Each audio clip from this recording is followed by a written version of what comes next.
noite, pessoal. Me chamo Francisco Mário. A gente começa hoje nosso curso, preparatório para a segunda fase do exame de ordem de direito constitucional. Quem ministra o curso somos eu, professor Manuel Errar e professor Alexandre. A gente também aqui tem as monitoras que vão ajudar vocês um bocado, Manuele e Fabiana. Então, qualquer dúvida, elas também estão aqui à disposição. Antes da gente começar a aula, pessoal, vou passar para vocês meus contatos. Vocês podem me contatar pelo Face e podem me contatar também por e-mail. O meu e-mail é franciscomario@hotmail.com. franciscomario@hotmail.com. E se quiser lá no Face, só é colocar Francisco Mário, vocês encontram fácil, Vocês encontram fácil. Vocês vão ver dois perfis meus. Botem lá que é Francisco Mário Direito Constitucional, que é o meu perfil que eu entro em contato com os alunos. Francisco Mário Direito Constitucional. A gente também tem aquele grupo lá no Face, não é, Manuela? Tá ativo ainda?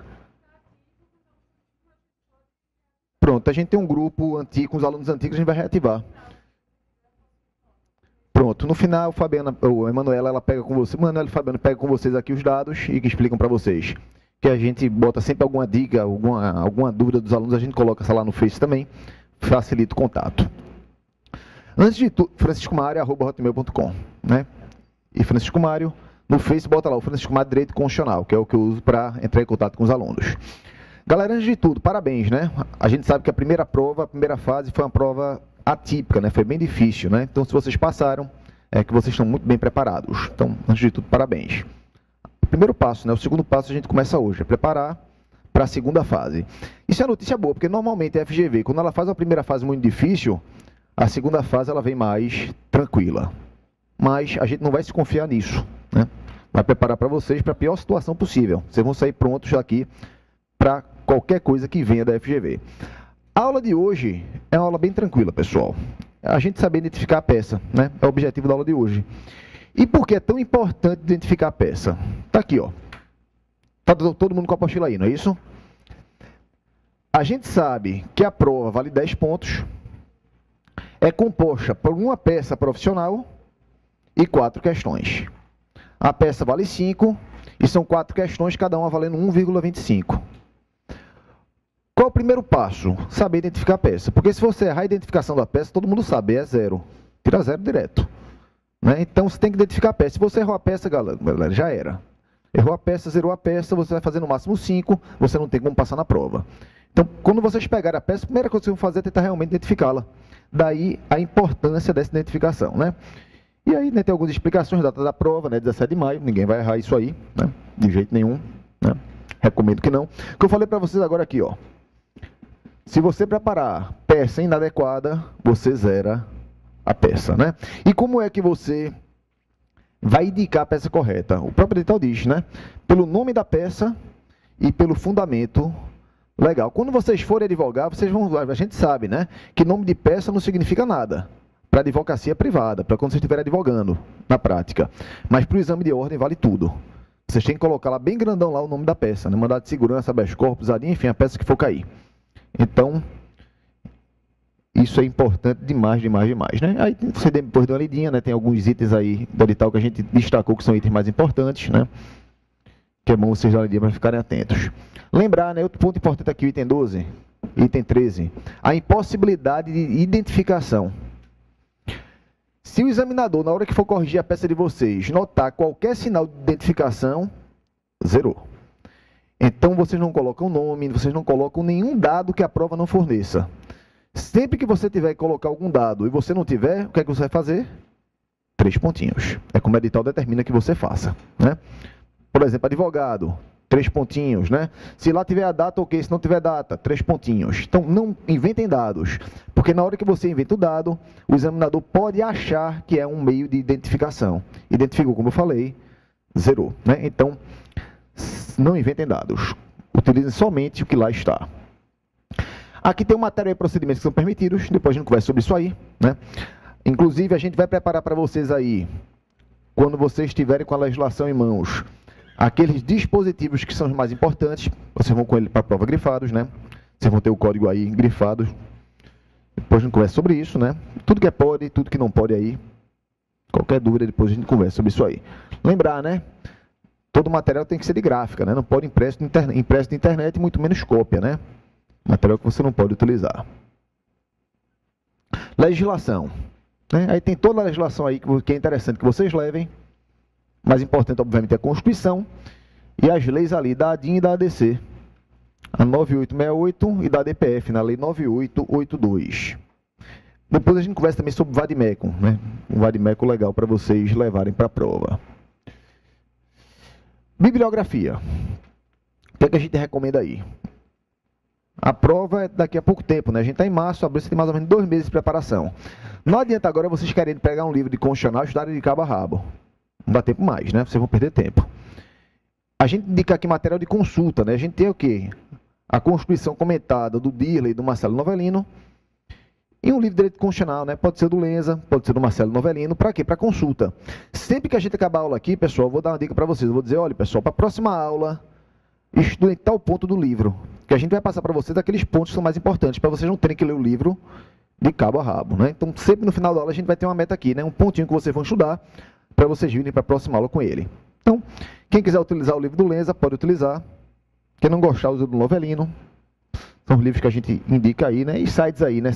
Site do Planalto, do STF, súmula vinculante, né? É importante lembrar de súmula vinculante, não só o procedimento de adição e cancelamento de súmula vinculante, mas o conteúdo de cada súmula. A gente sabe que o STF recentemente, semana passada e retrasada, editou 5 novas súmulas vinculantes. Mário, foi depois de edital, pode cair? Pode, porque é jurisprudência. E essas novas súmulas do Supremo, ele apenas ratificou, confirmou a jurisprudência dele, que é antiga, então não é qualquer tipo de inovação, né? Então tem que estar ligado também no conteúdo das súmulas vinculantes, né? Tem que ter conhecimento. Informativos e etc, né? Legislação aí que vocês têm que utilizar. E as peças que foram cobradas nos últimos exames. Né? Todas as peças aí, né? Quem quiser tiver curiosidade. Disparado, galera, que mais quer mandado de segurança, né? Inclusive a última foi mandado de segurança, né? Imagino que vai cair de novo não, mas vamos ver aqui mandado de segurança também. Obviamente, não vamos deixar de ver. E as peças que serão trabalhadas no curso. Todas possíveis e imagináveis que podem cair. São todas as peças de processo civil? Não. Não tem como a gente ver todas as peças, pessoal. É impossível. Nenhum curso passa todas as peças. Né? A gente não tem como ver aqui, em torno de 15 aulas, todas as peças que vocês viram na faculdade.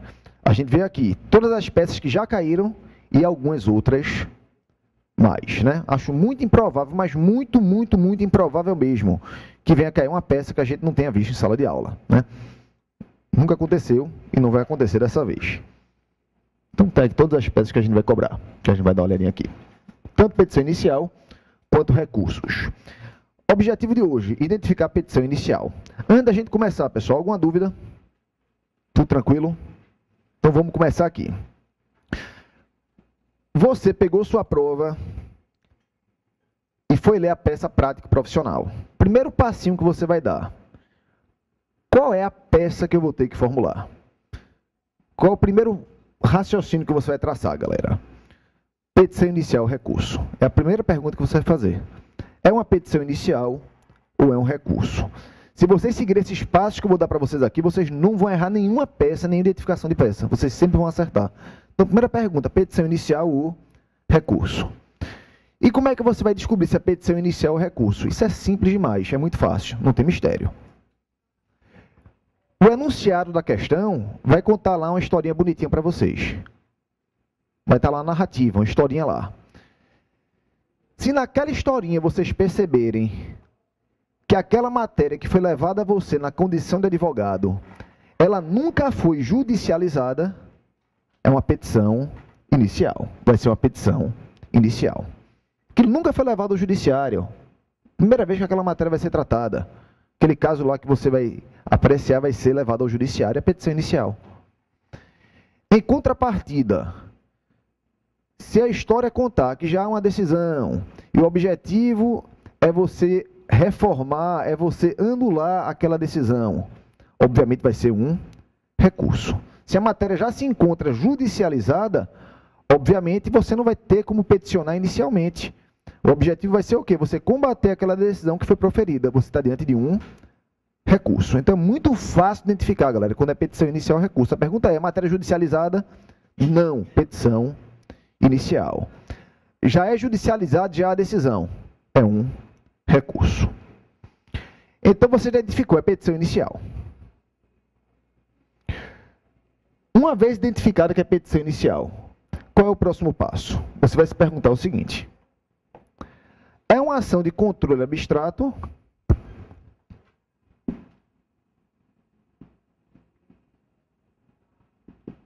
ou é uma ação de controle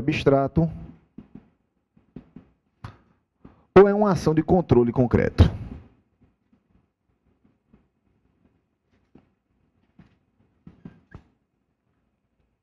Então, esse é o segundo passo que você vai dar.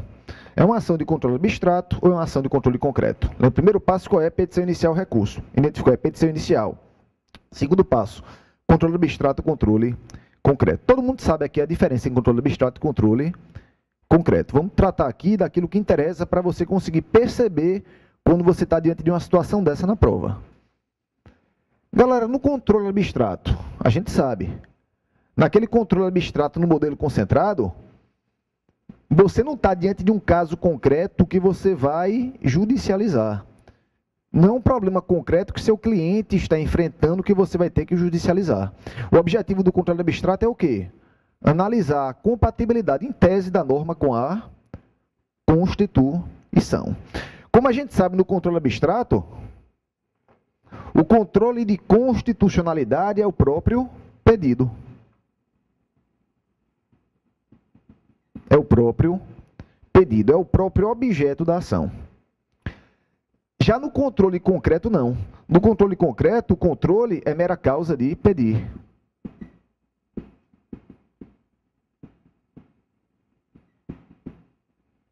Manolo Fabiano, tem como verificar se tem outro lá embaixo, porque esse aqui está falhando já.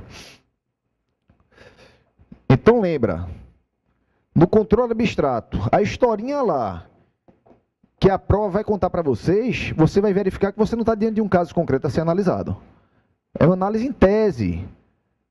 É uma análise simplesmente da compatibilidade em abstrato, de maneira objetiva em tese, entre a norma e a Constituição. Contou uma história bonitinha. Seu cliente sofreu uma multa e você vai ter que entrar com a ação para anular a multa, etc. É controle concreto. Essa é a melhor maneira de identificar. Se você consegue identificar por aí, ótimo. Mas há uma outra maneira de você identificar também. Qual é a outra maneira que você tem de identificar? Pelo legitimado. Por quem é o seu cliente? Porque a gente sabe que no controle concreto, regra geral, qualquer pessoa pode ajuizar a ação. No controle abstrato, não. No controle abstrato, o artigo 103 da Constituição dá um rol restrito de legitimados. E quando a gente fala em controle abstrato, eu estou me referindo a uma dessas ações aqui, ó. ADIM, ADC, ADO e a ADPF. A gente sabe que a legitimação de todas elas é exatamente igual. Obrigado, Manuela. Da ADIM, da ADC, da ADO e da ADPF, a legitimação é exatamente a mesma. Antes da gente tratar da legitimação, é difícil cair para vocês, mas vou colocar aqui também para vocês lembrarem. Verificou que você está diante de um controle concentrado. Controle abstrato. A pergunta é, para onde você vai direcionar a ação? STF, se o parâmetro for a Constituição Federal. Se o parâmetro for a Constituição Estadual, é Tribunal de Justiça. Acho difícil cair uma representação de inconstitucionalidade para o TJ. Acho improvável. Por quê? Porque para ganhar uma petição inicial de representação para o TJ, você teria que ter conhecimento do texto da Constituição Estadual. E de que Constituição Estadual seria? Né? Seria muito provável. O que poderia cair, como já caiu, é o quê? Um recurso extraordinário em representação de inconstitucionalidade. Isso pode cair. Mas aí não é petição inicial, é um recurso, é uma outra história.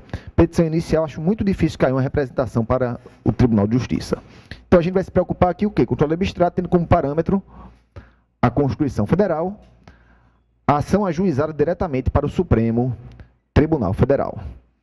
E daí, quem são os legitimados? Lembra, né? Legitimados: Presidente da República, Procurador-Geral da República, Mesa da Câmara, Mesa do Senado Federal, partido político com representação no Congresso Nacional, Conselho Federal da OAB, governador do Estado ou do Distrito Federal, mesa da Assembleia Legislativa do Estado ou do Distrito Federal. Temos ainda as confederações sindicais e as entidades de classe de âmbito nacional. Mário, eu não consigo lembrar desse rótulo legitimados, não. Tem que decorar isso aqui, pessoal. Se decorar, melhor, mas se não tiver decorado, o que é que tem? Está a Constituição na mão, abre no artigo 103, e você vai ter todo esse rol aqui.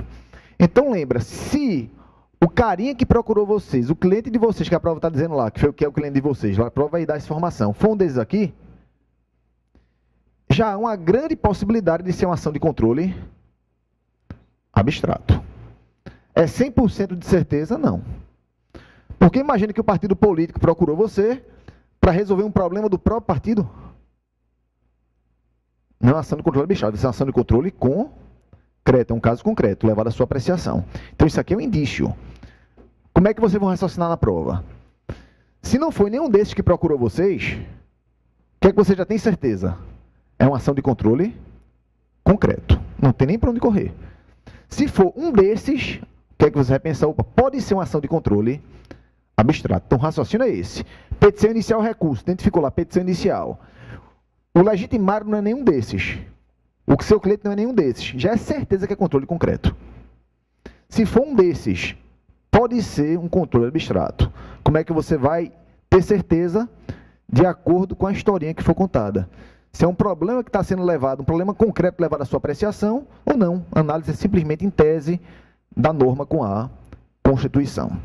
Em termos práticos, galera, quem é que a prova provavelmente cobraria aqui?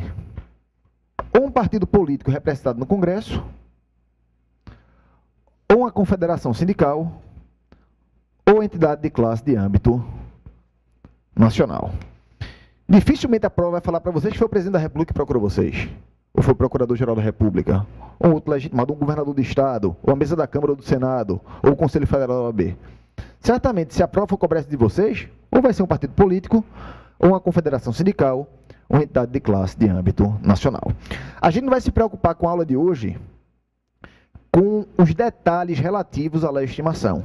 O objetivo da gente hoje qual é? Saber identificar a petição inicial. A gente vai ter algumas aulas sobre controle. Nas aulas sobre controle, a gente vai tratar do conteúdo dos legitimados, que vai servir tanto para vocês fazerem a peça, quanto para responderem questões subjetivas na prova. Por hoje, eu só quero apenas que a gente identifique qual é a petição inicial. Tranquilo até agora, galera? Alguma dúvida? Alguma dificuldade para identificar se é petição inicial ou recurso, se é controle abstrato ou é concreto? Nenhuma, né? Então, identificou que é controle abstrato. Terceiro passo, qual vai ser? Identificar qual ação de controle abstrato vocês vão ter que ajuizar. E aí vai ser uma dessas quatro aqui. Ou uma ADIM, ou uma ADC, ou uma ADO, ou uma ADPF. E a identificação dessa daqui é super simples, não tem nenhum estresse, não tem nenhum mistério. Você vai identificar cada uma delas pelo objeto. Por que tipo de norma está sendo impugnada. Então aqui, ó, lembrar, se a norma que vai ser impugnada é um ato normativo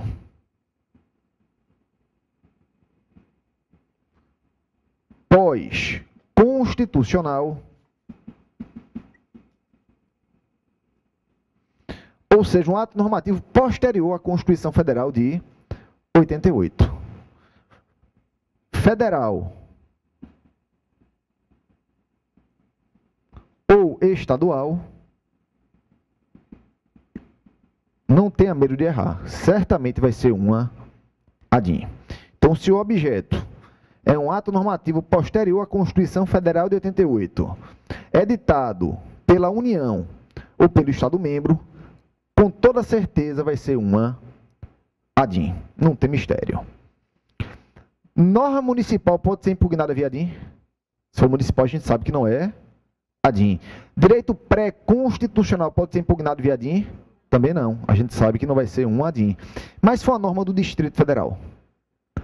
Lembra, né? Com relação à norma distrital, o STF tem o seguinte, a gente lembrar, o Distrito Federal não pode ser dividido em municípios. Em razão, ele acumula a competência dos estados e dos municípios. O que é que a gente conclui? Se for uma norma emanada pelo Distrito Federal, no exercício de competência estadual, cabe ADIM. Em contrapartida, se for uma norma do Distrito Federal, no exercício de competência municipal, não cabe a ADIM. Então, o STF é tranquilo para dizer o seguinte, olha, não cabe ADIM contra ato normativo do Distrito Federal que trata de IPTU. IPTU é tributo municipal, logo, revela um exercício de competência de um município, não vai caber a ADIM. Então, lembra, é possível também, se o ato normativo for distrital, lembra do asterisco, desde que no exercício de competência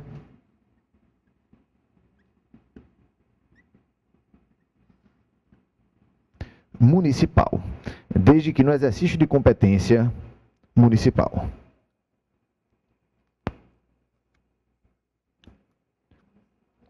Opa, estadual, pessoal, desculpe aí, a gente tem aí. Competência estadual, né? Corrijam aí. Então, federal, estadual ou distrital, desde que no exercício de competência estadual, né? Municipal a gente viu que não. Galera, dificuldade para identificar ADIM? Tranquilo, né? Próxima ação de controle abstrato, ADC. ADC também é de muito fácil identificação. A prova, se quer um ADC, vai dar várias pistas para você. Por quê? Porque enquanto as outras ações de controle concentrado, o objetivo é o quê? É impugnar a norma. A ADC, o objetivo é proteger a norma. O objetivo é proteger a norma.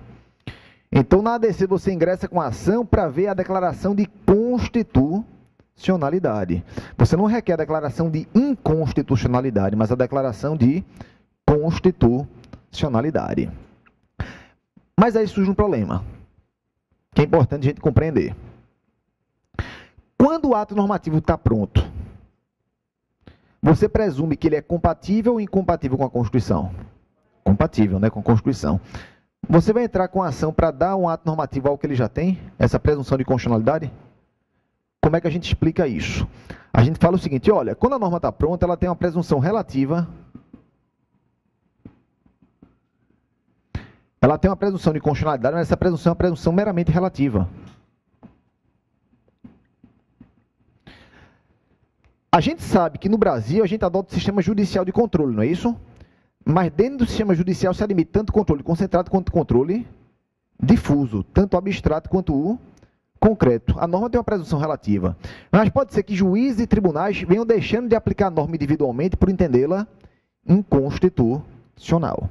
Então, se você tiver uma série de decisões que coloquem em risco essa presunção relativa de constitucionalidade, surge o interesse de quê? De você transformar essa presunção relativa em presunção absoluta. Daí a utilidade da ADC. Mas como eu falei para vocês, se você não tem nenhuma controvérsia sobre a aplicação da norma, não surge o interesse de você transformar a relativa em absoluta. Esse interesse só vai surgir se houver uma controvérsia judicial relevante sobre a aplicação da norma. E isso é uma pista que a prova vai dar para vocês, galera. A ADC só é cabível se houver uma controvérsia judicial relevante sobre a aplicação daquela norma. Então lembra, para que cabe a ADC, deve haver uma controvérsia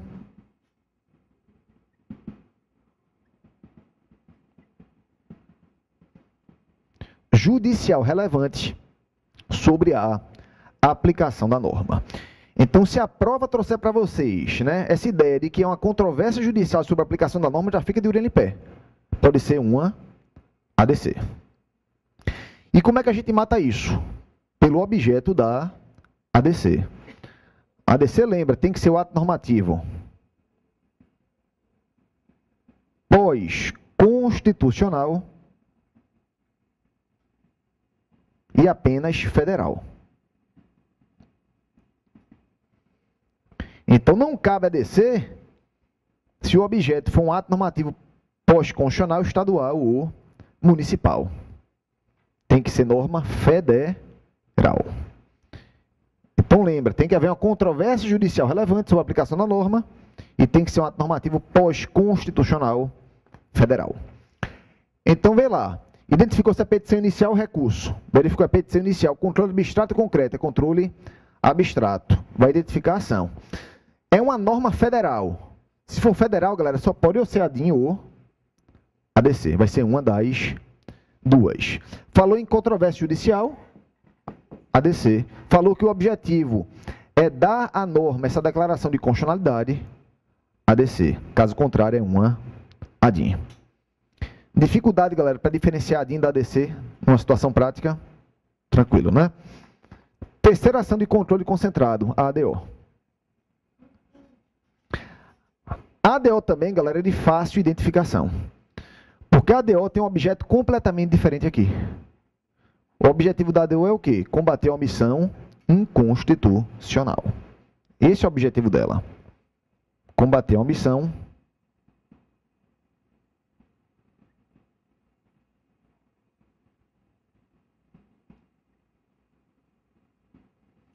inconstitucional. Ou seja, alguma norma da Constituição está deixando de ser concretizada por uma inércia do poder público. Se alguma norma da Constituição estiver deixando de ser concretizada por inércia do poder público, é a hipótese de ADO. Galera, quais são as normas da Constituição que para que surjam seus principais efeitos é necessária uma atuação estatal? As normas de eficácia limitada, né? A gente sabe que norma de eficácia limitada ela não é auto-aplicável, ela tem uma aplicabilidade reduzida, uma aplicabilidade indireta. Ela só surte seus principais efeitos após uma regulamentação, uma atuação do poder público que complete o seu sentido, que complete o seu significado. Acontece que, regra geral, existe exceção. Oportunamente, a gente trata da exceção. Regra geral, regulamentar uma norma de eficácia limitada não é uma faculdade do poder público, é uma obrigação, é uma imposição. Tem exceção, hein? Tem situações na qual o poder público pode escolher se regulamenta ou não. A gente trata disso mais na frente.